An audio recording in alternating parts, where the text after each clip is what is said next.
Richard, something like consciousness, which we still, some would say we understand and some would say we don't. I think we don't. But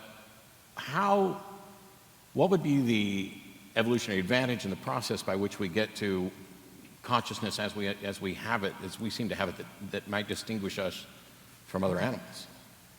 It's a big mystery, because you could build an animal which did all the sophisticated things animals have to do, hunting for food, avoiding predators, looking for mates, doing everything that an animal has to do in order to survive and propagate its genes.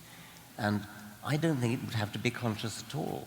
Right? I think it could all be done in the way that a computer would do it. I mean, when you talk to Siri or Alexa, they sound conscious, but you know they're not. And for an animal to survive with a nervous system, it doesn't, it seems to me, need to be conscious. And I'm very glad I'm conscious, and I'm pretty sure you are as well. I mean, I think other people. I'm not a solipsist, but I do find it a bit of a mystery why we have consciousness at all. Yeah, I would agree. I mean, I think it's, as I wrote somewhere, it's the one thing in this universe that can't be an illusion, including the universe. I mean, this universe could be a simulation on some alien hard drive. I think Descartes said something similar. Yeah. Although I got 40 emails last week that says we've proved that that's not true, and I don't necessarily buy those emails either. Yes, that's exactly what the simulators would say if you were.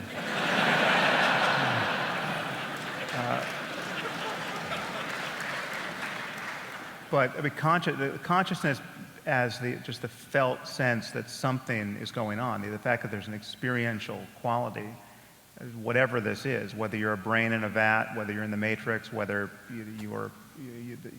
consciousness is being produced by information processing in your head, as seems reasonable to believe. Consciousness is always the first fact before any other facts can be discussed.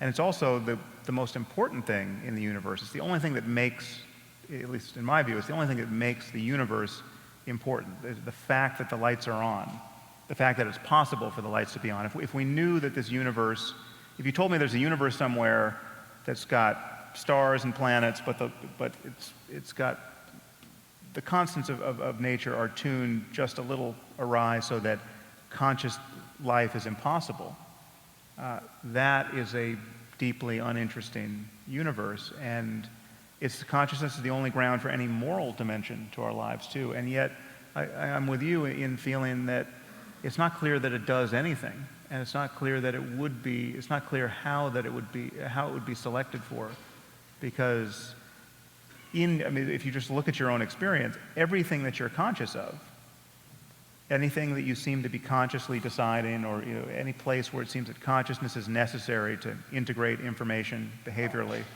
to have a complex goal, say for someone to say to you, well, you should really get to the Orpheum Theater at 8 o'clock to hear this talk, for that to become a behavioral plan, let's just say that is in fact something that can only be done consciously in apes like ourselves.